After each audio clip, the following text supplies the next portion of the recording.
Aloha, this is author Matt K. Elam. I wanted to talk to you guys a little bit about my latest novel called Sons of Light. It's one of a two-part series of the Letean Galaxy Chronicles, and I wanted to set up the world a little bit. The way that the novel is, the way that this particular universe works, is that there are 7 to 8 major firmaments or realms, and they're stacked on top of each other from the highest to the lowest. Now, the highest is where the O-Father, or the source of all supernatural things, is. He's the light. There was nothing until the light. And so that is where his cradle is. He sits within the cradle of the light. Under that, he built a kingdom called Leteus. Leteus, it's the most magnificent place that you and I have never seen. We can't imagine how rich the water is and how green the plants are and how blue the sky is. That's what I imagine for it. But nobody naturally, besides the animals, lived there. The deities had to be brought from a different place to be trained there, and I'll explain that in a little bit here. But Leteus is where all the guardians of the light are, and there's different divisions. There's the heavyweight division and the lightweight division of the light forces, and there's also special protection units, which is kind of like a angelic demigod type of CIA. Now, a next upper firmament below Leteus is known as the Kingdom of Nexia. Nexia has 7 kingdoms, and they're all very different. Now, these recruiters from Leteus come down, and they're looking for the chosen ones from each kingdom. And these chosen ones, boys or girls, or men or women, are known as spiriters for males and spiritars for females.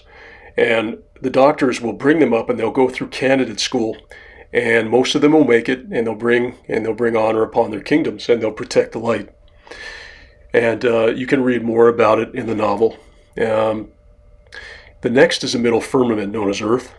The Leteans call it Earthia, and this is really the balance or tipping point between light and darkness. And so you have these light forces that are fighting the legions of darkness. Prince Lyril's Legion of Darkness is LOD. As well as special protectors that are protecting each individual human or Earthian, if you will. Underneath that is the lower firmament, and this is where the Dark Legion does their training. It's like their training ground, Prince Lyril's training ground. And then under that, the lower firmament, and there could be lower firmaments than this, I'm not sure yet, but there's the fortress of Layun. I have it here. It could be Verdun in the book. I could have changed it a little bit. The main things that you understand are the structure. There's a bunch of firmaments stacked on top of each other, and the higher ones are under the light, so the more supernatural they get. There's also a kingdom above Earthia, which is Earthia is kind of that middle kingdom, but above it is Kisva. It's very similar to Earth, but people do things a little bit better than we do because they're higher to the source. And that's just briefly what I wanted to show you guys. Obviously, in a lot of fantasy books, they will put this stuff in the book, like the Letean vocabulary. They'll put the vocabulary, they'll put the road maps and all these things.